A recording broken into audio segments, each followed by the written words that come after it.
We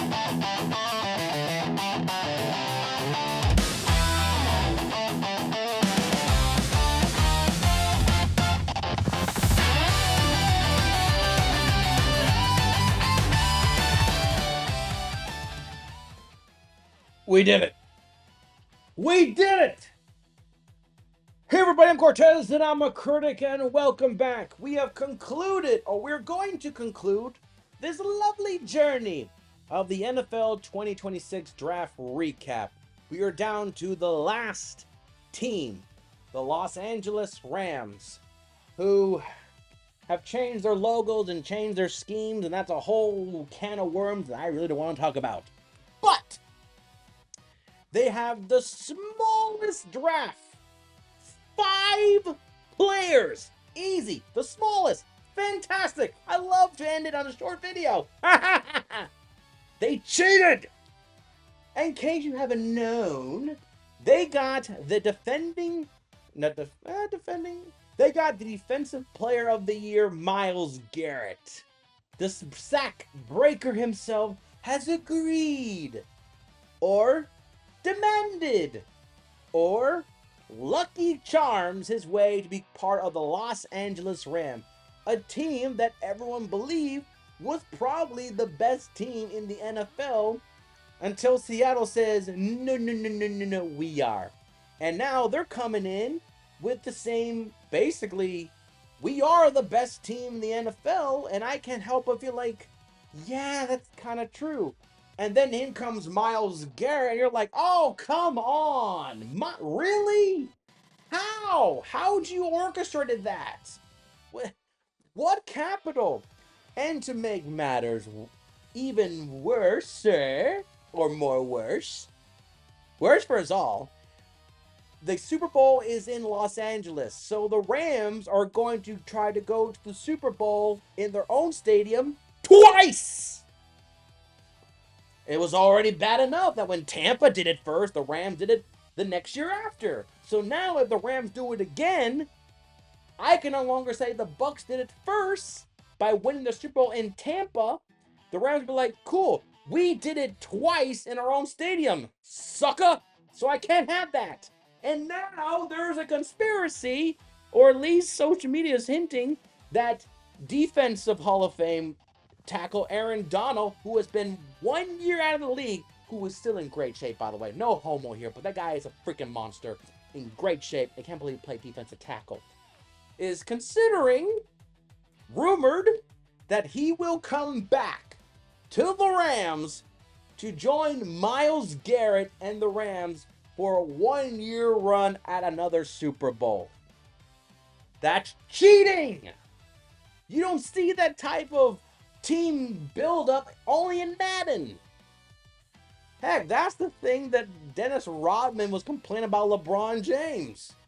Michael Jordan, Larry Bird, and Magic, they build their team. Now, give credit. Aaron Donald was a Ram and always been a Ram, so he gets a bye. But the Rams literally, it's not the players. It is the business of them thinking, screw that. I'm going to build by taking other talented players away. The Bucs did it. The Rams did it. I think, no, the Chiefs didn't really do it. Seattle, well, they didn't really have the same level of players they picked up. I mean, Sam Darnold and Rashid Shaheed was not really, but the Rams and the Bucs, the thing is that the Rams gave up draft picks to get it. The Bucs just picked up free agency that nobody wanted, and one just happened to be Tom Brady. The Rams traded for Matthew Stafford. The Rams traded for Von Miller, or they got Von Miller. The Rams got Ramsey. They traded for Rams. They brought Eric Weddle out of retirement. The Rams.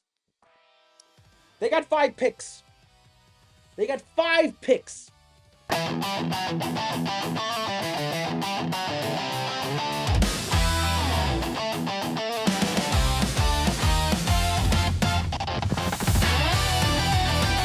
Oh, it's not fair. It's not fair. Because it's a safe bet. If the Rams don't win the Super Bowl, it will be a disaster. But unlike other super teams, I can't really think of a way why the Rams will not be Super Bowl champion except for maybe their own division and heaven forbid Matthew Stafford's health. But that's for the preview. Let's talk about their 5 draft picks. And the biggest controversial, everybody's mock draft stocks just went out the window. It's like in March Madness when a 10th ranked team wins in the first round. You're like, okay, so now my entire chart is gone. With the 13th overall pick in the 2026 NFL draft, the Los Angeles Rams somehow thought and drafted Ty Simpson, quarterback, Alabama. What can I say that has not been said by the masses? Why? In defense of the Rams, I will speak for the prosecution and I will speak for the defense. First, I will speak for the defense. The Rams picked Ty Simpson because they knew that Matthew Stafford has maybe 1 year left. And if the Rams put all their chips in to win it this year, Stafford will have 2 rings, a legacy that is already cemented for Hall of Famer even before this year.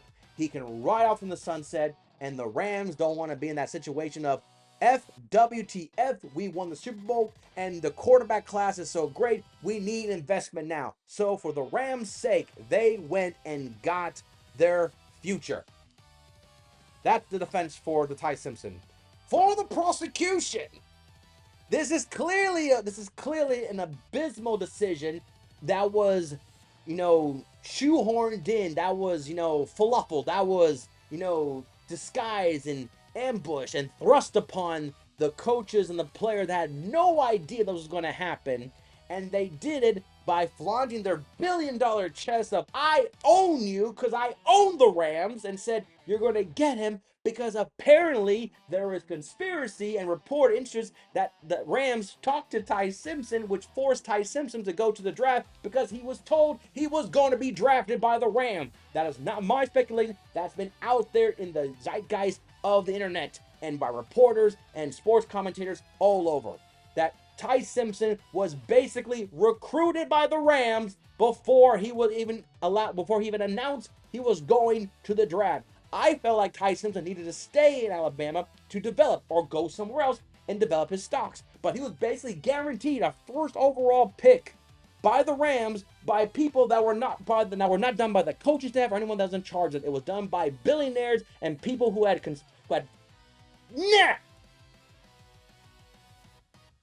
I was running out of air. I had to stop.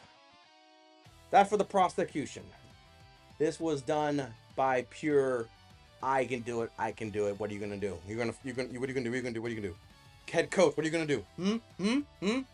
I will fire you in a heartbeat because I own the team. So anyway, that was that. So Ty Simpson is a Ram. Cool. All right. Next. Go to the second round. With the 61st overall pick in the 2026 NFL Draft, the Los Angeles Rams selected Max Carl, tight end, Ohio State. And another thing. When the Rams were on the clock at 13, there was a lot of prospect players. And with Max Carl, the tight end at Ohio State, which is a good pickup, not to criticize it. Tell me you didn't think that Kenyon Sadiq would have been perfect for a McVay offense. That McVay was thinking, I can get Kenyon Sadiq, this thick wide receiver tight end, to join my team to make Matthew Stafford, who was phenomenal last year, just so much better.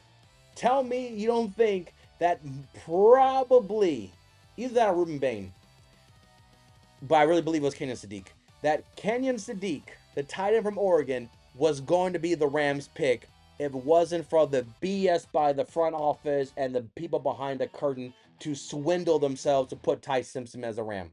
Tell me that.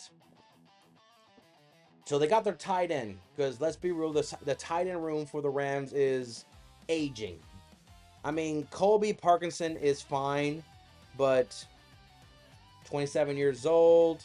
So, tight end age, and then you got Higbee, the great reliable Higbee, who's 33.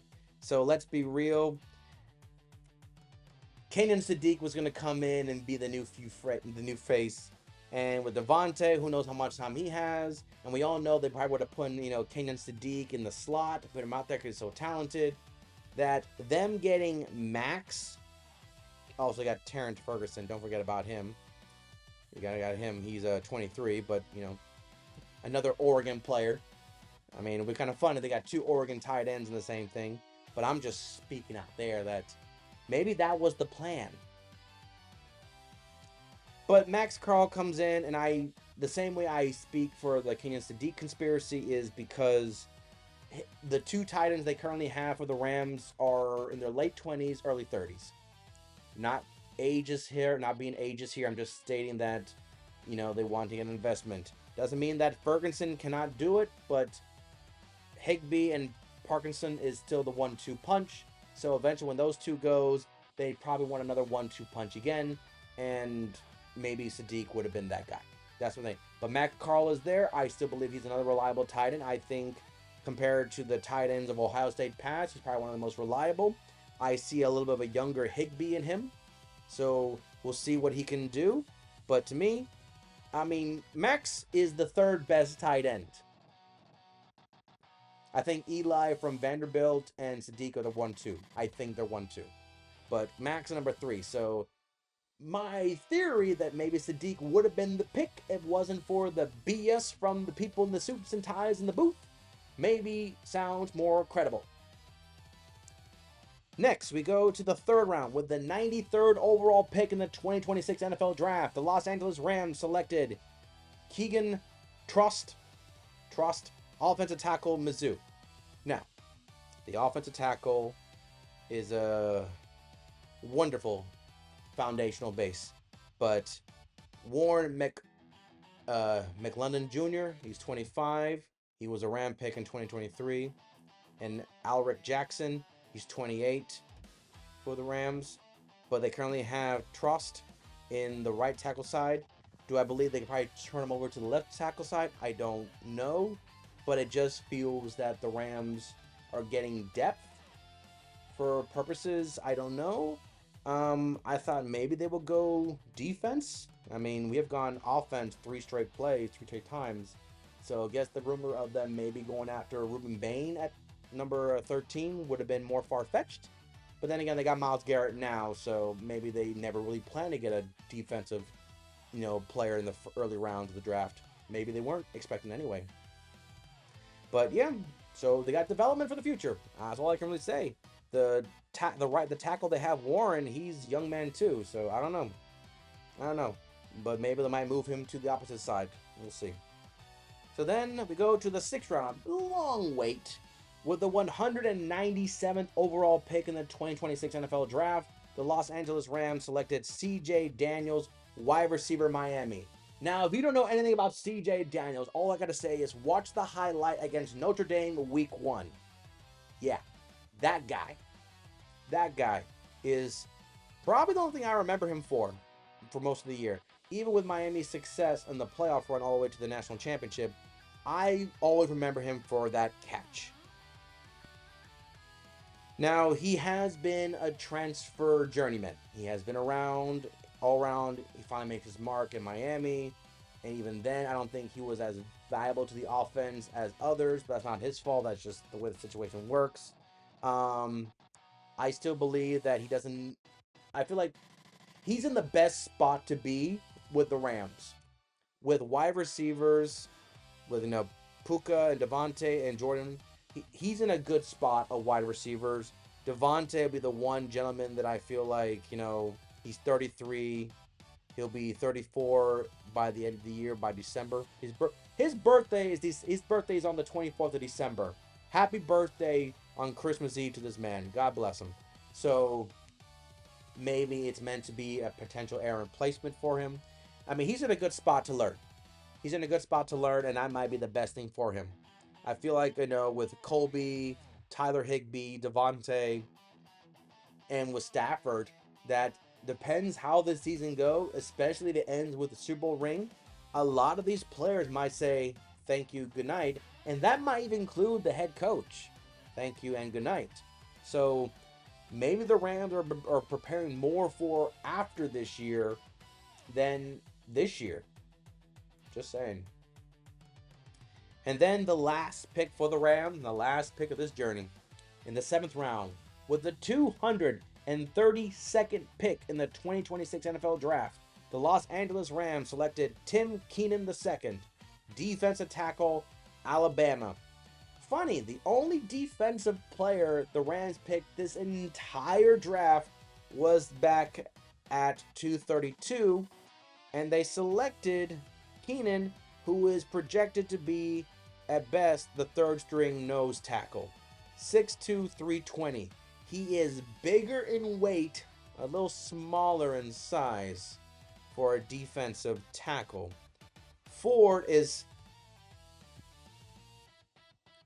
Poona Ford is projected to be the starting defensive tackle for the Rams.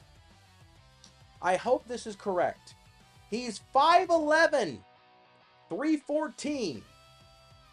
The starting nose tackle for the professional football team Los Angeles Rams is 5'11", 314.